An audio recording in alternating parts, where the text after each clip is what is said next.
Hello, everyone, and welcome to another episode of The Wise Build Bridges. The Wise Build Bridges is a podcast brought to you by Viaduct Generation, the growth partner for purpose-driven e-commerce brands. We are scaling ethical and socially conscious brands through SEO, AI, and full funnel growth strategies. We are rooted in SEO, but we call it growth for good.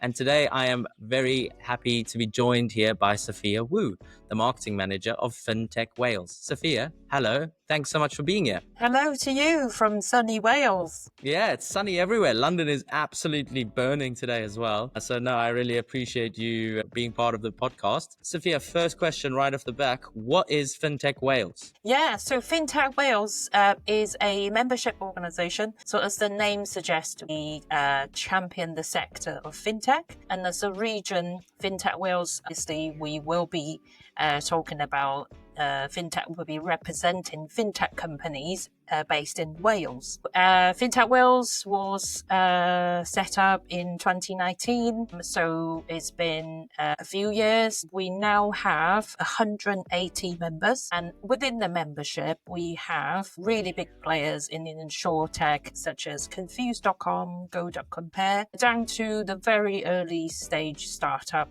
So part of sort of supporting the full journey of businesses of all sizes. We also run a accelerator. So we champion the sector, we promote our members, we try to take Wales outside of Wales to showcase people outside of Wales what Wales has to offer in terms of talent, the brilliant companies we have, the brilliant startups we have. That's awesome. My three favorite things about Wales are Green Man Festival, which I've been to a few times and I absolutely love. I love that you have the Welsh people have a real passion for rugby, which me as a South African, I really connect with. And I love the people. In fact, my first real job, or like kind of marketing-y job rather, was led by two Welsh firefighters, siren training, where I was able to cut my teeth and learn on their money. So big up the Welsh, and thanks so much for being here. I really appreciate it. Right.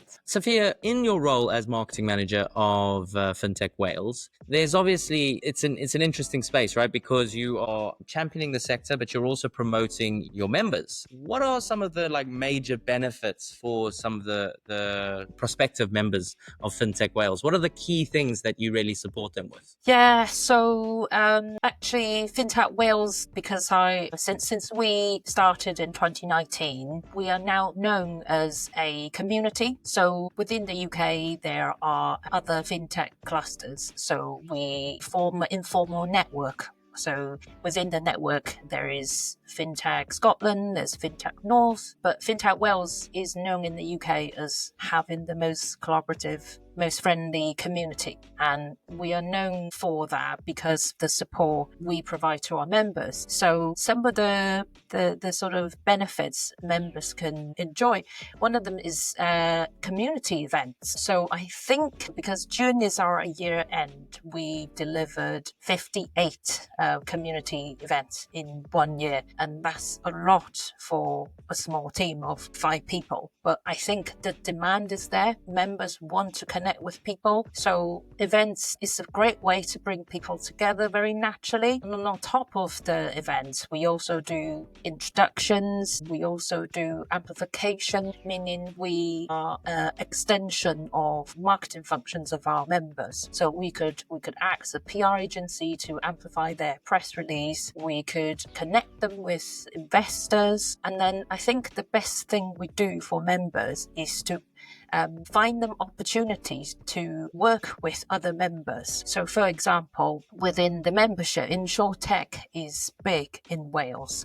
And within our membership, there are some startups who are working on AI projects. And then they build AI tools with the purpose of speeding up insurance claims. So these startups, when they work with big insurance companies such as Confused.com and Go.compare, it's the perfect match because big and small tech companies now need to work together. No one needs to build something themselves. The solution is out there already.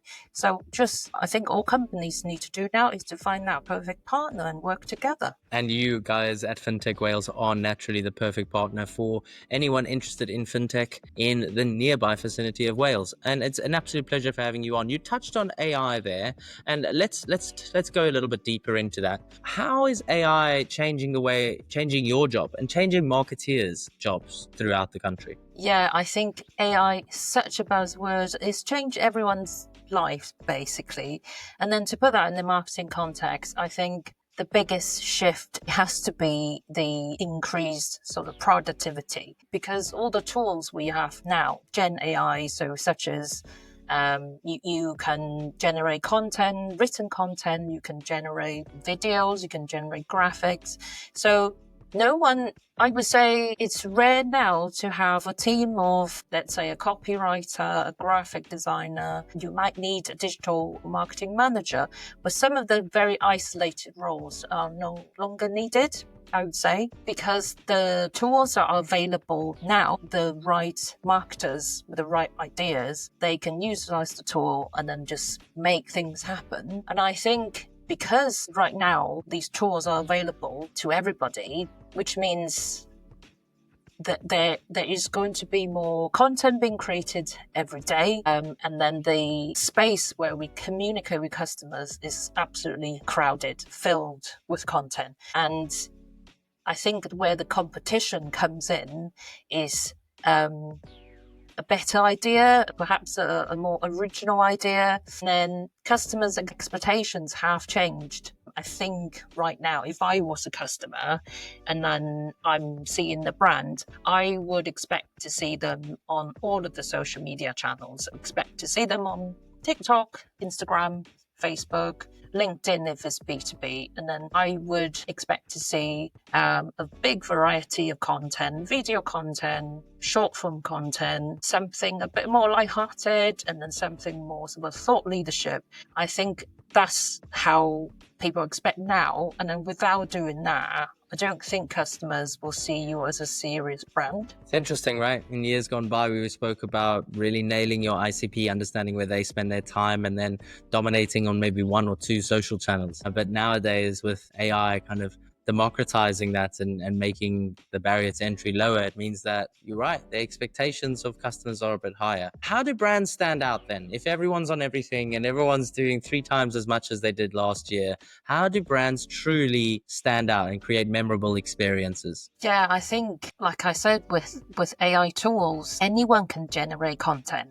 And I think where brands can win is to have real creativity and then have real ideas. And I think to come up with good ideas which fits the brand personality is all about authenticity and then how you're relevant to the customers. So are you speaking in your customer's language? And then are you showing up as a brand with a unique personality? And I think also, authenticity is not something you can claim. It's about something the customers said about you. So I think in FinTech Wales, I mentioned we are known as a very supportive, friendly organisation. I think within the company, within the 2 years I've joined the company, I have never written a sentence which says FinTech Wales is a friendly community. That's what our members call us. They think we are supportive and friendly. So I think authenticity comes across from showing something that's real and relatable. Yeah, absolutely. I love that. I love that statement that you can't claim authenticity, but rather it's what other people are saying when you're not there, when you're not in the room. How do they refer to Viaduct Generation, or how do they refer to FinTech Wales? And that's truly a good idea, and making sure that we take action to ensure that we are always remaining as authentic as we can. So let's get into it then. As marketing manager there at FinTech Wales, can you tell me about a moment or a strategy or something that you've implemented or noticed that made a surprisingly big impact? I'm always interested to find out from marketeers, because sometimes things just fall on our plate, or sometimes we're like, oh my God, we've been doing this and this has happened. And I love learning a little bit more about that. So what's one thing that you've done that's had a bit of a surprising impact on your marketing? Yeah, so FinTech Wales, we spend a lot of time on LinkedIn. So, and then because we are a B2B, we communicate in the B2B way. So LinkedIn is our biggest driver in terms of website traffic and engagement. And then we post 4 or 5 times a day. And then to to really help with engagement,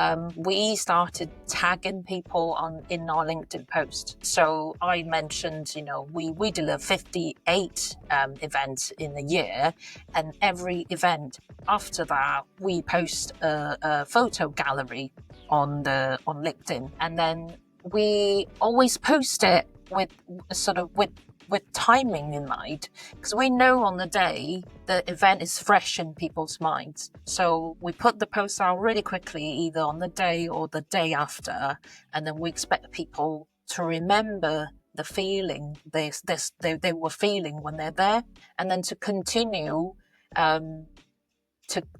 to build that community on LinkedIn.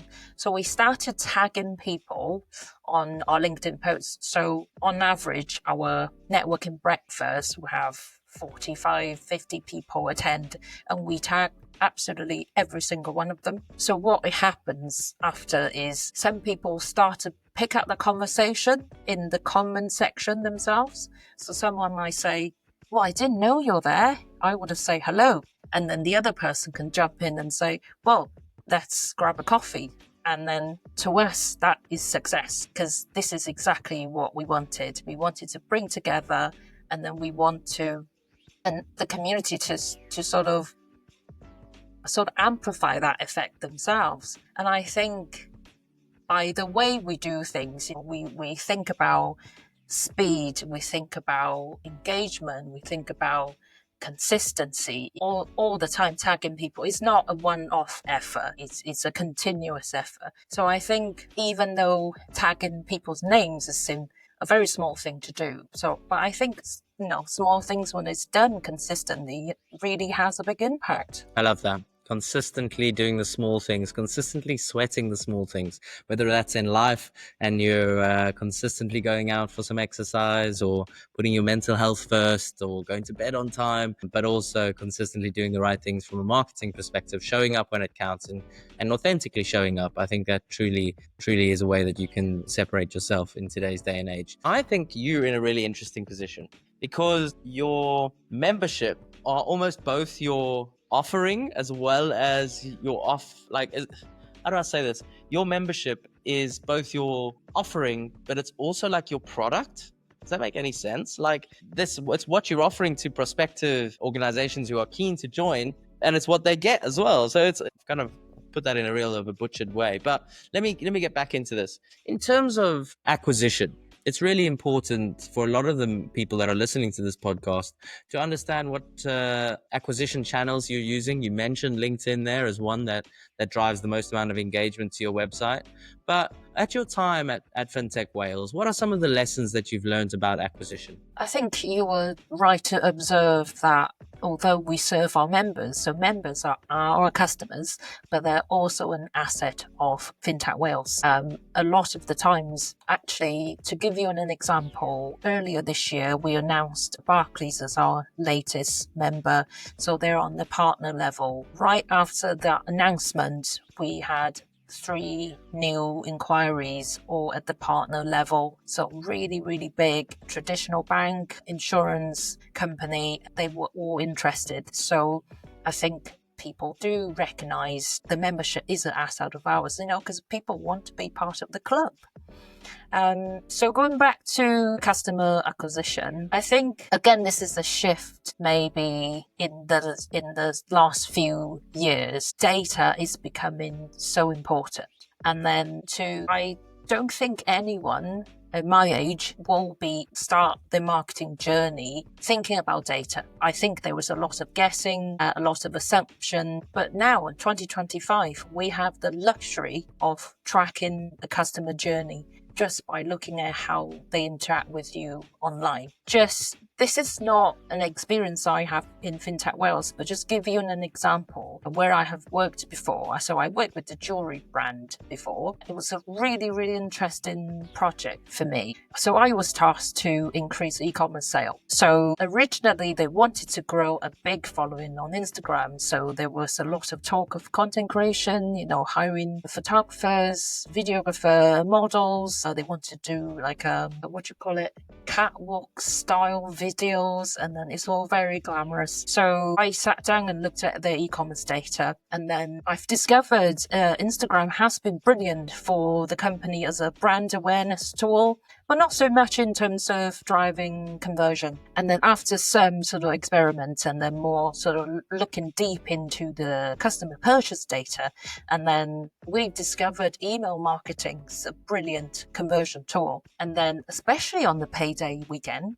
But when you look at that, when you compare that e-commerce data with sort of physical store data, again you see the same thing did not happen for the physical stores. So the physical stores, they did not see an increase in footfall during payday weekend. So we were thinking, why? And then that again, we sort of looked at the type of products we purchased in store compared to e-commerce. And then it became really clear that when people are purchasing products online, they purchase sort of slightly lower value fashion jewelry. But when customers are in store, they're purchasing almost a once in a lifetime purchase. So engagement rings. So these engagement rings, they're not seasonal. So from that, we're able to kind of segment this to the customers. So we are no longer thinking customers is one group of people at this age. So we start to think, okay, so these type of customers, they will purchase fashion jewelries when the impulse came in on the payday. There's an email prompting you, showing you lovely photos of jewelry, and you will make that purchase. And this, the other side, people coming into the store, they want to experience the beautiful surroundings, and they want to talk to the salespeople about their journey of buying an engagement rings, complete different customer journey. So I think looking at your data is very, very important. You know, it's not, although it's just really one side of the story, because going back to the jewelry brand, you know, I also talked to the salespeople, and then they told me that's how customers behave in store. Then this really helps me when I hear those stories. I would call them soft data. So hard data is what I call spreadsheets, numbers, and soft data is stories, feedback, customer feedback. And I think when you look at the two parts, and then you can have a more complete customer profile and the customer journey. Yeah, I love that. I love the segmentation and the fact that people in store were willing to make those big impulsive decisions potentially. Well, not impulsive really. They've probably been thinking about marrying someone for a while, but they certainly managed to make those big orders. Whereas online, they're kind of willing to buy those more cosmetic jewelry. And if Instagram's great, and you would think so, right? A beautiful ring that would just kind of associate itself well to social media like Instagram, but actually turns out that when people are willing to get out their cards, it's actually on payday weekend, and once they've got a wonderful email with probably some good incentive behind it. Sophia, it's been wonderful having you on the Wise Build Bridges podcast, but I never want to see guests go without giving themselves a little pep talk. If we could rewind way back to the start of your marketing career and you were able to whisper some words of wisdom into Sophia Wu's younger self, what would you say? Well,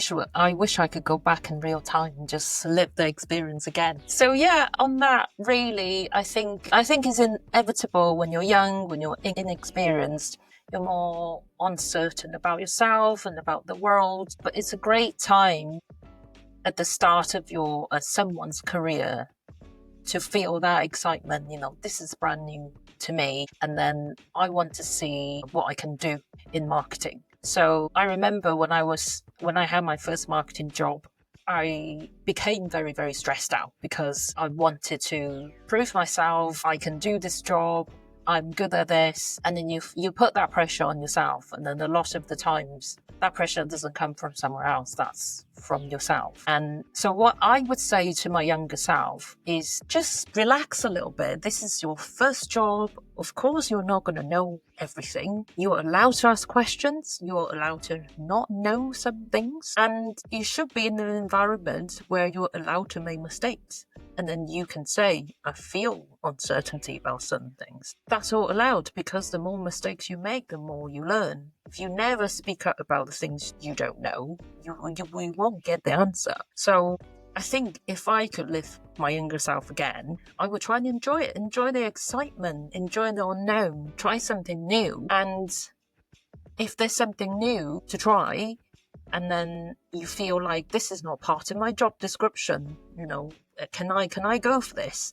And just go for it and then make it your own, because I think at the end of the day, employees, they love that passion. They love you to take it as your own initiatives and then make it your own. And then that at the end of the day, that's going to help the company, because you make that move and then you help the company to figure out whether they should or should not do something. So yeah, I think most importantly, just enjoy what we do as marketers every day. You spoke about doing something out of your job description. Before we love and leave you, I wanted to touch on something that you did that was definitely not on your job description. I understand you did a bit of steps in the last few months. Is that correct? I understand that you were walking 177 miles. Is that true? Yes, well, not in one go. Although you could do that in 2 weeks, but that's not how I'm doing it. So I'm walking a official path called Office Dyke Path. So for those who don't know, it's a path tracking alongside the border of Wales and England. It's through amazing countryside, 177 miles. So part of the reason what I decided to do it earlier this year is, I'm a hiker myself. I love hiking, but I feel like I could do with a bit of challenge. I could do with something exciting. So I decided, okay, I'll go for it. And then, I've done 4 walks. And then what's really interesting is this becomes like a talking point when I'm talking to someone new, when I met someone new. And then they will say, oh, what are you doing on the weekend? So this is what I'm doing. And they will say, where is that? Why are you doing that? Are you mad? And then I would say, no, this is my passion. I love it. So I'll either get the are you mad reaction, or you're getting, I love hiking as well. And then we'll start sort of exchange our tips on where to go. So for me, I didn't expect this, but I thought showing a little bit about yourself in the work environment is a fantastic conversation starter, because you can go into it and then feel like you sort of pass that business relationship, it becomes a little bit personal, and they just make conversations a lot easier. I don't know if other people feel that way about networking, because I'm a bit of a introvert myself. Sometimes it's so painful to start that conversation, but showing a little bit about what you do as a person is a great way to connect with someone. I think that's some amazing advice. I can imagine you starting a net walking group in Wales for sure sometime soon. If that idea comes through, give us a shout out. Sophia, it's been absolutely brilliant having you on the podcast. I think you've dropped some real wisdom there for us. I love the fact that you mentioned doing the right things consistently can make a real impact. I think sometimes that marketeers, and speak to a lot of them, as you can imagine, a lot of times people are burdened with imposter syndrome, and it feels like because we're wearing so many hats, sometimes perfection can sometimes become the enemy of progress. And I think it's another reminder that if we continuously do the right things will happen. And it's been an absolute pleasure having you on this podcast. Thank you so much for sharing your wisdom. For those that want more of it, for those that want to hear more about what it is that you do, they want to hear about FinTech Wales, or maybe they've got a wonderful podcast that they'd love for you to be on, where can they get in contact with you? So I'm on LinkedIn, and then there are not that many Sophia Wus in Wales. So you could follow FinTech Wales LinkedIn page, or you can, once you're there, you can find me. And then so please do feel free to connect with me, talk to me about hiking, about Wales, about marketing, or FinTech. I would love to have a chat and then meet people, some new people. Well, there we go. For anyone interested in walking, networking, or Wales and FinTech, please do get in touch with Sophia Wu. Sophia, thank you so much for being a part of the Wise Built Bridges. Have a lovely rest of your day. Thank you so much for having me.